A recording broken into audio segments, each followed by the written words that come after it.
Good morning, visitors, guests, ladies, gentlemen, honorable speakers. We are about to start, and with the excitement, so let me introduce Ms. Oindrila Datta, who will be the Master of Ceremonies for this program. Oindrila.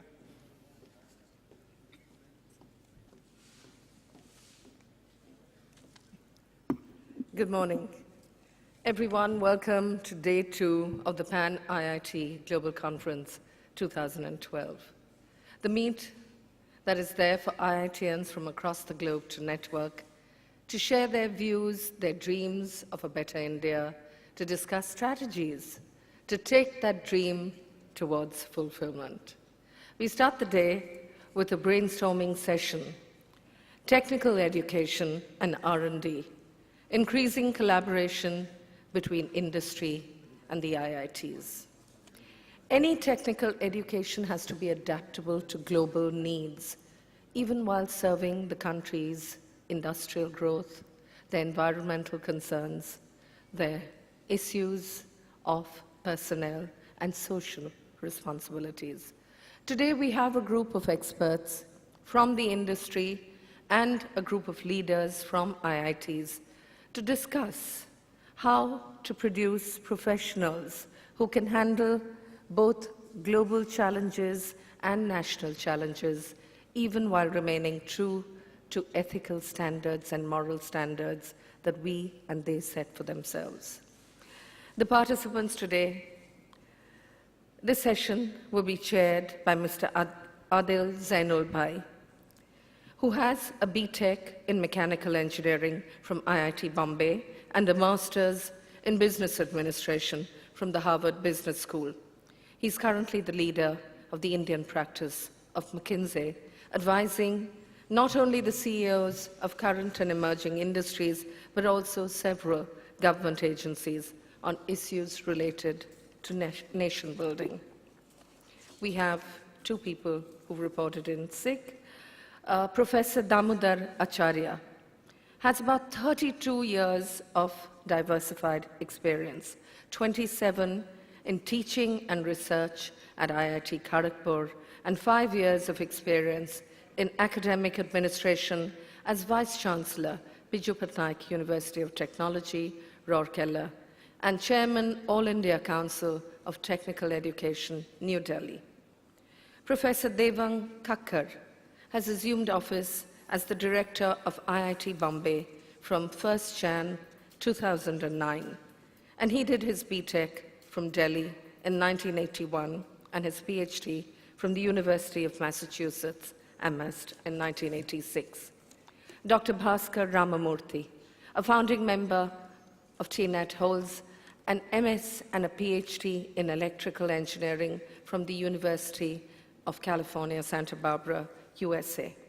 Mr. Anand Sen is currently Vice President, TQM and KPO at Tata Steel Limited, and is responsible for the 6th MT Greenfield project coming up at Kalinganagar in Orissa, and for the promotion of TQM across Tata Steel, India. Ladies and gentlemen, I hand you over to the chairperson, Mr. Adil Zainul Bhai. Good morning. I heard that in true IIT fashion, you all were partying till late last night, and so it's a little bit of a slow start this morning. So we hope to wake you up a little bit as we go along. What we're going to explore today, and it's not every day as an IIT student that you get a chance to quiz 3 IIT directors, where they have not prepared and we have prepared. So I'm really looking forward to this. I sent them an email that said, none of you is allowed to make any speeches. Only I'm allowed to ask questions, and you have to answer them, and I won't tell you what questions I'm going to ask. So let's see how that goes. But it's an honor to have 3 industrialists and 3 IIT directors on the same panel, and honor for me to share the dais with them. I think the question that we are going to explore in different ways is, how can we improve collaboration between IITs, industry, government, venture capitalists, etc., and what will it take to recreate or to create the kind of environment and the kind of ecosystems that exist outside other university complexes around the world. Whether you look at Silicon Valley, whether you look at Cambridge, Massachusetts, whether you look at Eindhoven, and whether you look at the German automotive complexes, or what you see in the UK around Warwick and others, what will it take in India to achieve that? What's getting in the way? Is it industry? Is it IIT? Is it government? Is it some version of the Indian mindset? And what will it take so that we can get there? And 10, 15 years from now, can we look forward to these kinds of ecosystems existing? I know we made a start in different places, but it would be wonderful to see the equivalent of Silicon Valley or Silicon Alley or Silicon Glen in other industries and in other technologies in and around our IITs. So that's what we're going to start with. What I'm going to do is first start out, actually I'll mix up the IIT directors and the industrialists and ask them first to answer the question, how far are we from that dream?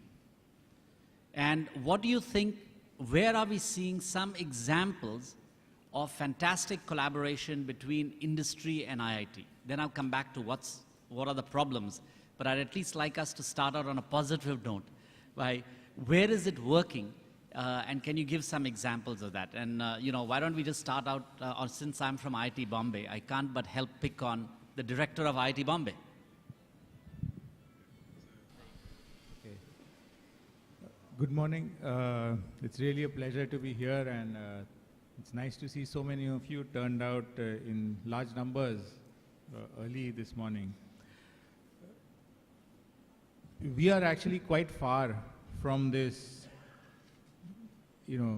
from the kind of vision that you projected of having an ecosystem around a university which is driven by the research coming out of a university. But we can see seeds of that happening, and I believe that we are actually at the start of a new era in the country as far as research and development is concerned. Just to give some numbers, in the 12th plan, the government has projected that we will spend 2% of our gross domestic product on R&D. And in the previous plan, it was 0.9%. So it's a sort of doubling. But also our GDP has been growing. And if you just do some back of the envelope calculations, what this means is that we'll be spending about 30 to maybe 60 billion in that range on R&D. And this is a huge increase. It's a 5 to 10-fold increase of what is currently being spent. And what the government projects is that half of this will come from industry. So I think that this is certainly a huge change that has been projected. This kind of money can certainly be absorbed because there is a lot of talent in the country for R&D. So many of you may know that there are many multinational corporations who have set up their R&D in India, and my number is 756 multinational corporations have set up R&D labs in India, and they are all based on Indian talent. So the talent exists. If you look at the patents being filed in India, a very large fraction of patents that are being filed are in fact filed by foreign entities, but this research is being done in India by Indians working for multinational entities. So the projection is that there will be a lot of money, and there is a lot of talent already, and all the institutes and universities are generating more talent. And now to come to an example, I'd like to give actually two examples which are somewhat different at IIT Bombay. One of them is our Center for Excellence in Nanoelectronics. This is a center which is devoted to actually making devices, that is basically computer chips and those kinds of devices, as well as sensors and memories and so forth. And we have actually, over the last 7 years or so, invested about 250 crores in these centers, and we have absolutely cutting-edge facilities. There are more than 30 faculty members across departments ranging from chemistry, metallurgical engineering, and of course electrical engineering, who are working in this center, and more than 100 PhD students there. And what is really interesting is that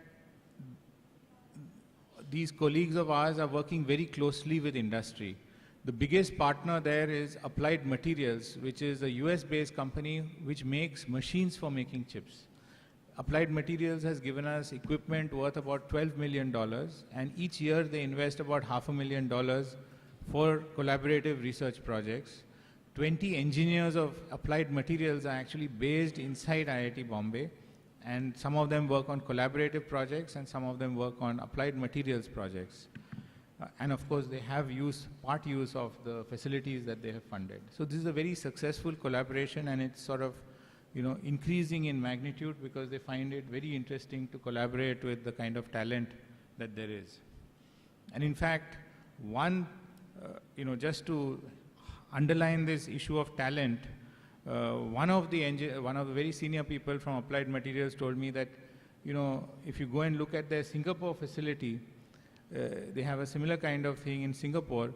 It looks much more beautiful and looks much nicer, and but everyone wants to come to Bombay because of the kind of talent there is in the labs. So this is one example. The second, which is more nascent, is actually a new center called the National Center for Aerospace Innovation and Research that has been set up at IIT Bombay. The center has initially been funded by Boeing Company and Department of Science and Technology. And this center is actually working in a consortium mode, and a large number of other companies which are related to manufacturing have come on board. The whole idea is that each company pays an annual membership fee at different levels, and several major companies have come on board. And I think this is another mode of interaction where the work of the center is actually directed by a governing board, and the governing board consists of all the level 1 partners, those which have paid roughly around 3.5 crores per year. So I think that there is, great potential.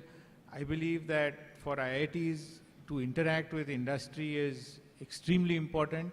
I think without that kind of interaction, it would be very difficult to justify investing large amounts of money into research in the IITs.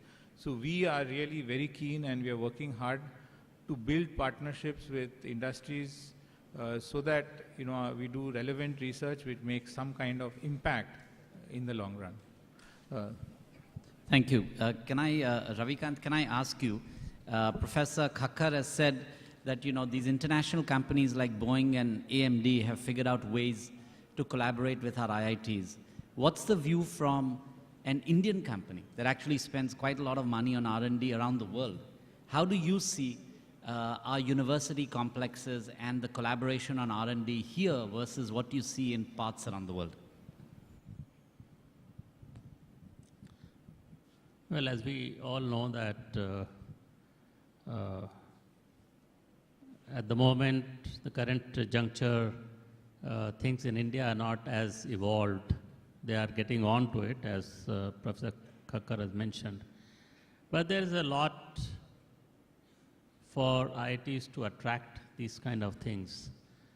And one of the things I'll just preface by saying that IITs, instead of just mainly focusing on bachelor's thing, they need to go much beyond that, and they must become a lot of advanced education like MTechs and PhDs and that kind of thing. So everywhere across the world you'll see the institutions are known more by research than by just producing graduates. Graduates is an important component of it, I'm not saying this. So whether it is in technical institutions or management education, everywhere it is more to do with research than with this. And I would certainly like to urge the IITs and also the government to encourage IITs to go into that direction. And that will perhaps bring about a better understanding and realization from it will attract industry a lot. Having said that, we have in Tata Motors Group, we have research centers of our own in Korea, in India, and in the UK. But what we have seen in the UK as opposed to India, for example, the ecosystem of government, industry, and educational system is much better evolved. And I'll give an example of that. The government does spend money, government encourages this to happen, and the institute or the universities go forward to attract from the industry. So they have not just do the research, but they have a good marketing and liaison departments which go around to industry and attract that kind of thing. As a consequence of that, what Tata Motors has got is a European technical center. So we established this about 8 years ago with the knowledge and hope that this will be a window to the contemporary and the latest research and development that is taking place. So they'll pick up from there and then it will come to India. So that's how we thought, because directly it may be difficult for it to come to India. So we established this European Technical Center. After having acquired Jaguar Land Rover, what we have done is, in the city of Warwick, we have housed this European Technical Center of Tata Motors, and we have housed the Advanced Engineering Center of Jaguar Land Rover. So first is there is a osmosis between the two itself that is happening. Number two, because it is housed in a place like Warwick City, there is a very close connection with the university. And that is helping quite a bit, and the government has appreciated that, the UK government, and they have given assistance and aid for some of the key things that are happening, whether for aluminium bodies for cars or for reducing the CO2 emissions. They have helped quite a bit in giving grants, small grants though it may look like, but it is nevertheless very encouraging. Looking at all this, what the UK government has now done is they have announced creation of a National Automotive Innovation Center at the University of Warwick, for which they have given about £92 million, so equivalent to about $150 million, to be housed there. So one of the things that a key component of this is what I've just said, but other auto industry people have also come and they're looking at those technologies. So it is through that we can create a major ecosystem for that and take it up. And unless you see the benefit is seen by the industry will not come. And somewhat Indian industry is shy, I would say, to go forward. As Professor Kakkar has mentioned, some of the big companies from outside actually are coming into India, setting up centers. But Indian industry is lacking, I would say, in the same kind of initiative, same kind of bold this thing. But we must understand that unless Indian industry is able to create its own patents, unless it's able to create its own edge, competitive edge in the marketplace, it will have a very, very difficult time going forward. So I think there has to be a realization from the industry, there has to be realization from the IITs and other educational institutions, and their realization from the government. It is a three-way process, it is a three-pronged attack, and I think it is through that we will be able to evolve to a much higher level. Thank you. I'm just going to go I'm just going to switch between IIT directors and folks from the industry, so I'll just come back to you in a minute.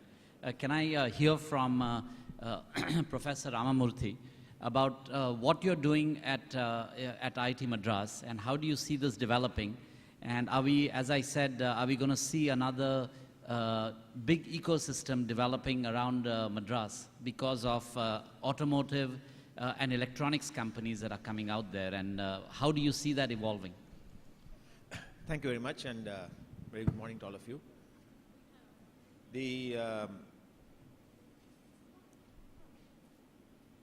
I think, as Mr. Ravikant just spoke, the key to taking our industry and our national ability to the next level is for Indian industry to develop their own product patents, their own IPR, and leverage those. Also to address market needs that are somewhat unique to this country and take advantage of those to be the first mover. And specifically in the context of IIT Madras, and then I'll come to the automotive and electronics part. We have actually, we've taken a few steps over the last few years and some more recently to try to bridge this, take this level of industrial R&D in India to the next level, partnering with industry. And the first thing we did, starting a few years ago, was to actually create a research park, the first of its kind in the country. And about a third of the research park, as conceived, has been built and occupied. And now we're going to start the next phase. What this does is to actually bring the R&D divisions of industry right next door to the institute, so that faculty and the people in industry who are doing the R&D can work very tightly together. In other words, little bit of what happens in the ecosystems that have developed in a natural way in other countries that have been mentioned is created, but not necessarily in one vertical, but across many verticals. So this is a beginning, and looking at the potential benefits of this, I think there is a clear move now on the part of the government to encourage the setting up of such research parks at near several other academic institutions in the country, the IITs, the NITs, and so on. And the 12th plan has actually has a very clear goal of setting up 50 such research parks. The government has already started moving in this direction. Clusters are a very natural evolution that occur, and leveraging those is actually a key to rapid success in any of these missions. Chennai does have the automotive and electronics, and actually probably also a construction cluster. And both in construction technology and in, not just both, I would say construction technology, automotive, and to some extent electronics. In electronics, the country itself has a lot of catching up to do compared to the other two sectors that I just mentioned. And it's an uphill battle, given that we have missed several buses in the last 3 decades. But we are making a serious effort. In these sectors, in the automotive sector, for example, what we have found, and this I'd like to share with you, is that there is a need for a sort of a strategic level focus on bridging this gap, both from the side of the institutes, beginning with the level from the office of the director, and in the side of the industry, beginning with the office of the CEO or the CTO. This cannot be left to the processes and automatic, you might say, the natural evolution at levels below these offices. The reason is there are a few hurdles that have to be overcome. There is from what you heard, the Indian automotive industry has now reached a point where they do develop their own platforms, but there's a considerable dependence, for very good reasons, on technology sources from across the world.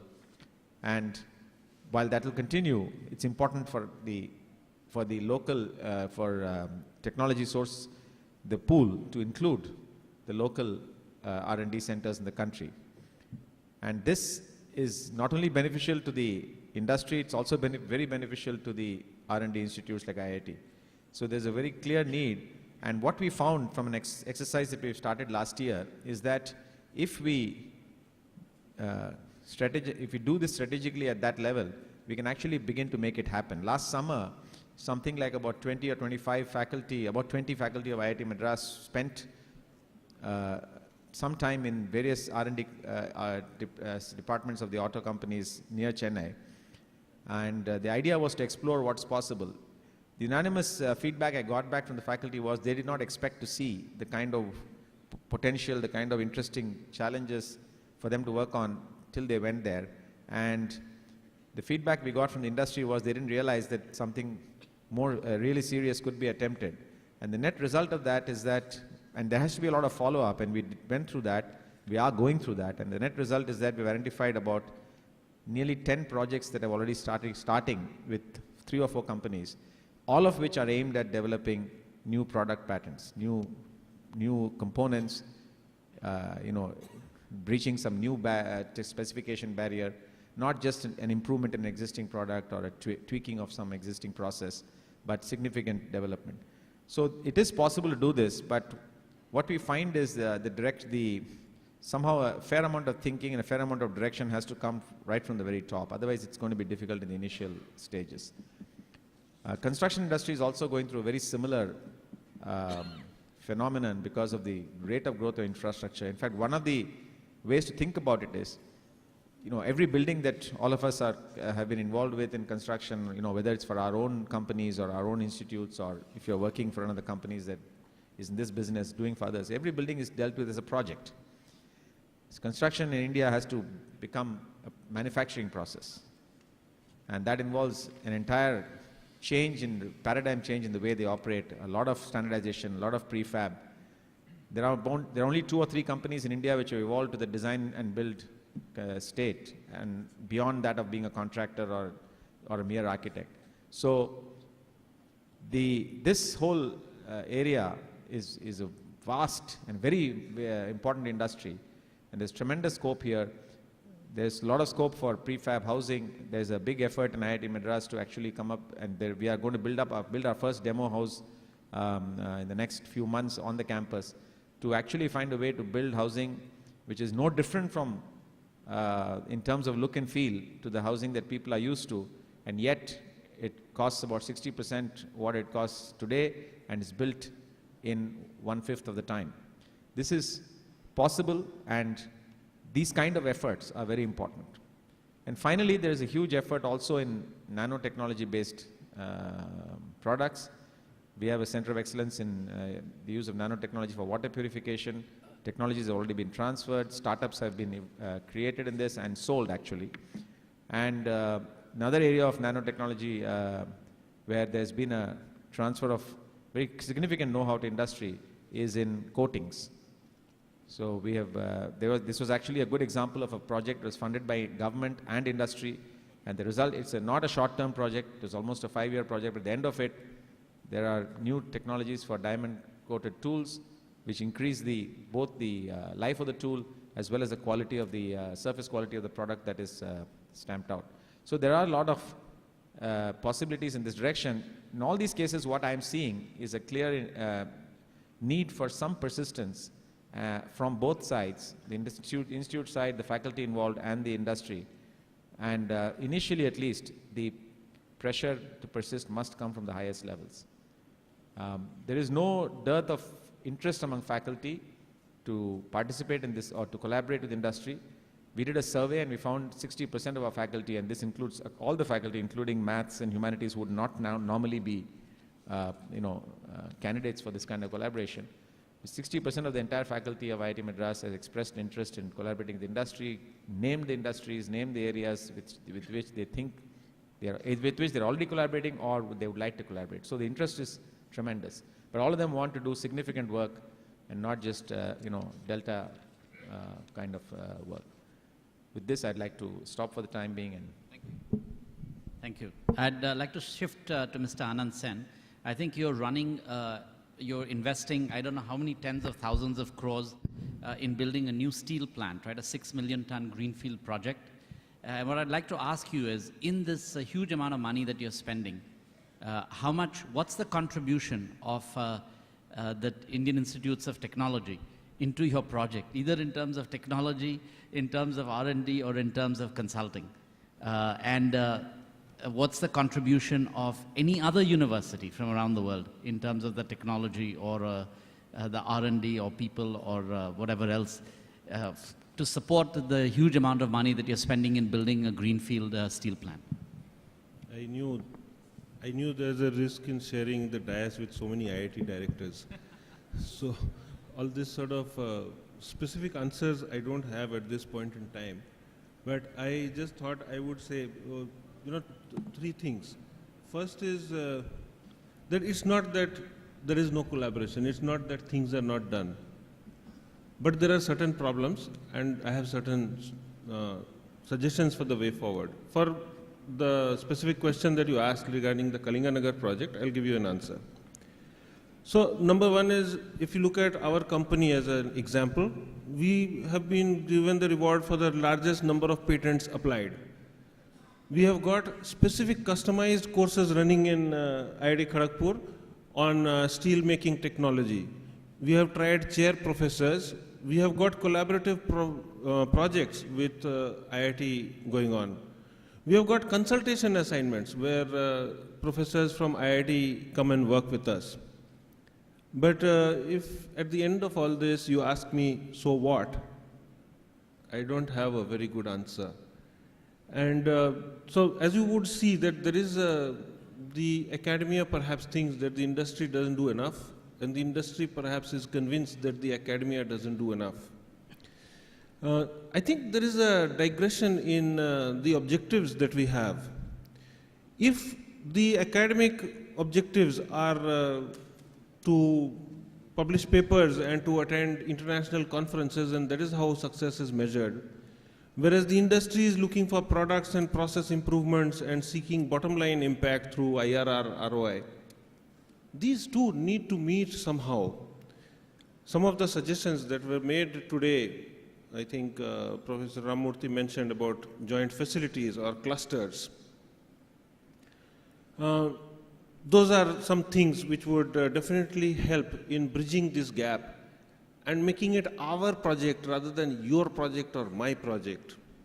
You know, but even now in some of the conversations we heard about everybody doing their own thing. Now, you know, Tata Steel also has a construction group which works specifically in the rural markets and which has got 3 projects running on low-cost housing. But I don't know. So we do our own thing. There is something called Project Nest, which is at a very advanced stage. And there is another design-centered solution where we provide design solutions to our clients. But do we collaborate with an IIT? The answer is no. So similarly, the IIT also has a solution working, and do they collaborate? I don't know. So that is one part of it. The other thing that prevents us from collaborating with an academic institution is that nowhere have we found the full set of facilities. You know, like in the case of, let's say, again, construction or automotive, whichever you choose. So let's say in construction, if you want a wind tunnel, you go somewhere. If you want some seismic studies done, you go somewhere else. If you want low cycle fatigue testing, you go somewhere else. So, you know, then you give up and you say, might as well import technology from an advanced steel company across the globe. So I thought that we need to reflect more on how we make an impact. So I'll tell you what, as soon as we conceived the program at our plant in Odisha, one of the first things, we had a terrific opportunity because the IIT Bhubaneswar is just coming up. So we are already in dialogue with the director of IIT Bhubaneswar, Professor Chakravarti, and we are working towards, so one is academic participation, how we can integrate academic participation. For example, all our graduate trainees are taught something. In Jamshedpur, we do it ourselves.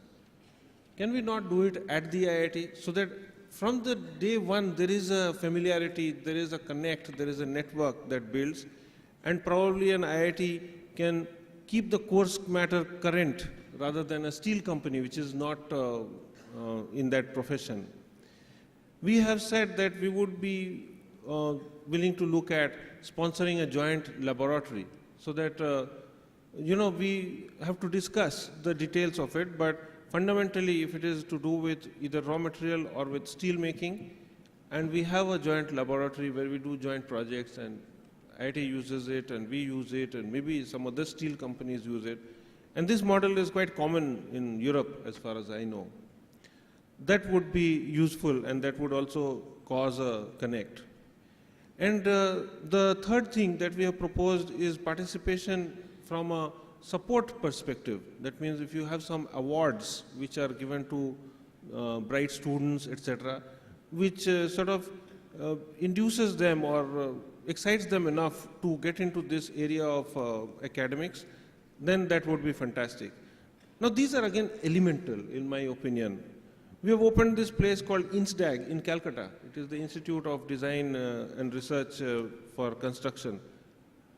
Is there very much collaboration? They have a huge collaboration with SCI UK, but not so much with any IIT as far as I know. So these are all, I think, cribs, as we used to say in IIT. So we have got a long crib list, but we need to figure out what is the integrated solution around which we will get. So I was thinking of three things that we should address jointly. Number one is the question that you asked, Mr. Chairman, right at the beginning, which is we must have a list of shining examples. We must have people saying, look at this, like the Boeing example that was given. We need to work together to say there is an example like this which will encourage others to also participate in such a manner. We need to have demonstrative superior infrastructure. You know, if you go into an IIT lab, you should feel impressed, even if you don't understand a thing out there. But it should look good and very flashy and nice and all that. You know, I went back to my alma mater, don't mind my saying so. It was still the same.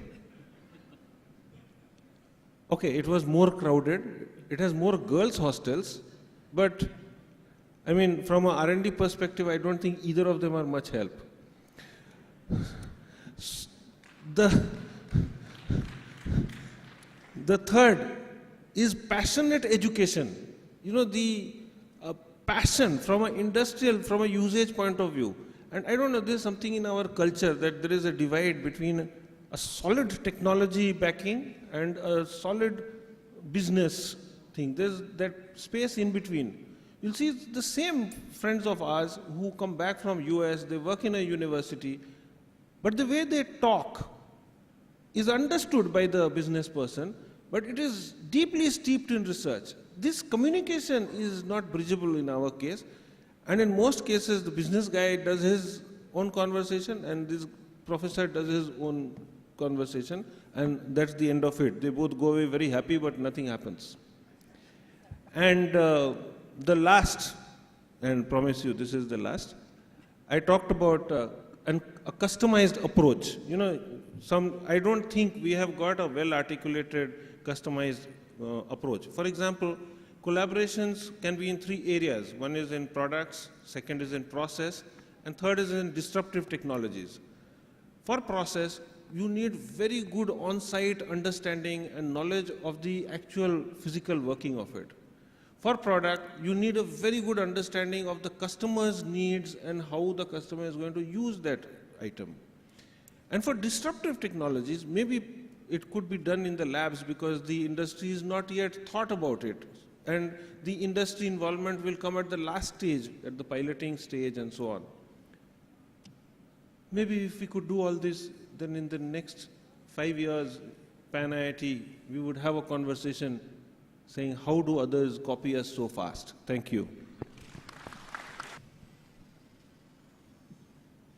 First of all, I would like to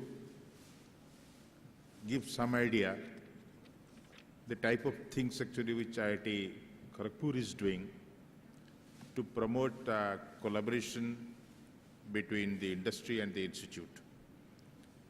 And for this purpose, actually, I would like to put the things in right perspective. So far as Kharagpur is concerned, we are located in a region which is dominated by mining industries, mineral industries, steel industries, metal industries, not so much in actually in electronics or automotive or the other thing that we are talking of, even a good agriculture base that what we have.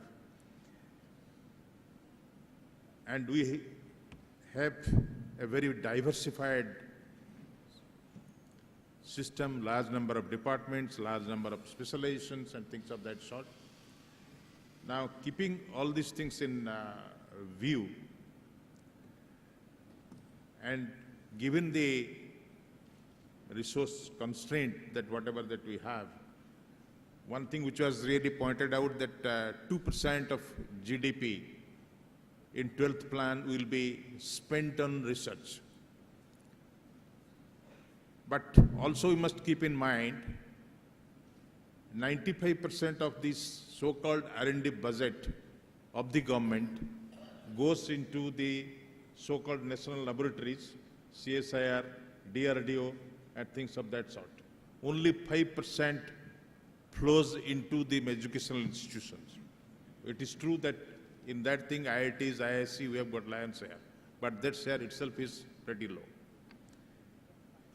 Now, whereas in countries like say USA, 35% of government spending on R&D flows into the university. And we really suffer from the problem of inadequate resources, both in terms of manpower as well as money. Suboptimal investment in research is not going to give you the disruptive technology. For disruptive technology, you require large funding, concerted research, and lot of effort, and mostly such things will come from the government sources.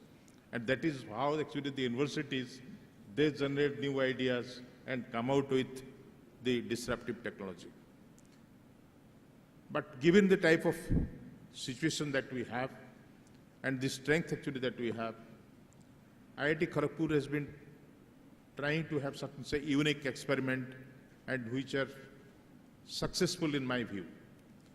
For instance, in certain areas where we have this strength, particularly in the microelectronics, in VLSI design, we have been able to rope in many international companies in our advanced VLSI design center, which is basically an initiative of the alumni, and it is one of the best in the country. At least 15 international players are partners, which includes Microsoft, Intel, Texas Instrument, Synopsys, Cadence, you name practically who is who, they are really contributing. And in a consortium mode, we are able to function, but at the same time, we are able to also ensure that the IPRs are not divulged. For certain things, IPRs are open, but for specific things, IPR remains with these funding agencies. This is one important thing which I would like to say. Second area where we find that we can make a difference is in the area of, let us say, the semiconductor technology, microelectronics, and even MEMS and other device fabrication facilities. Over last few years, we have invested more than 100 crore in this facility, and we have the expertise in microelectronics dating almost 30 years.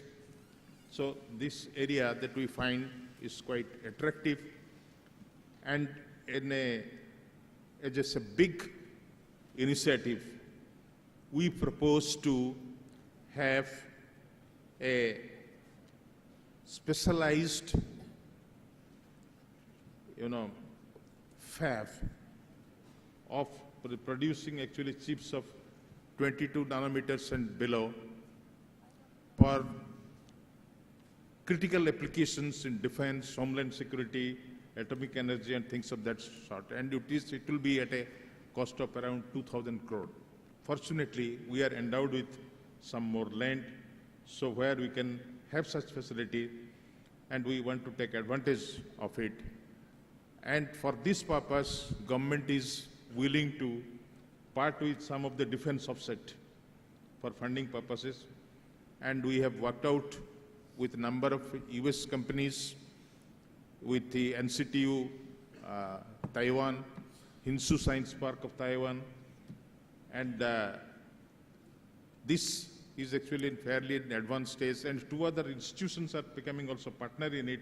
They are Indian Institute of Science and IIT Bombay.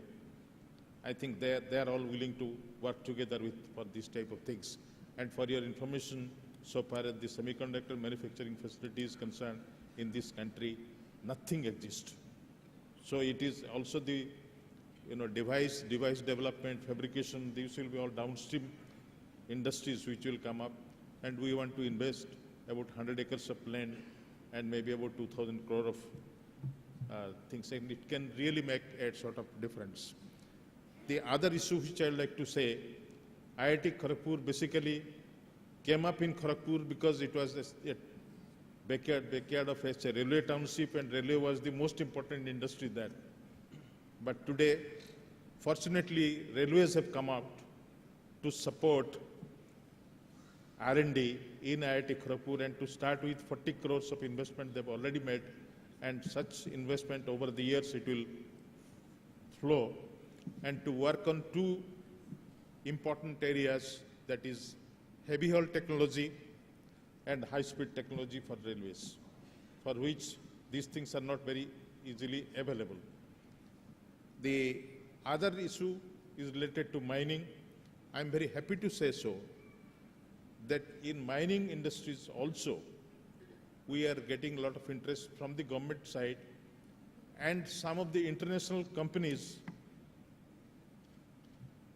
and the universities. For example, University of Western Australia, School of Mines, and University of Toronto in Canada, Indian School of Mines, Rio Tinto, and PHP Billington.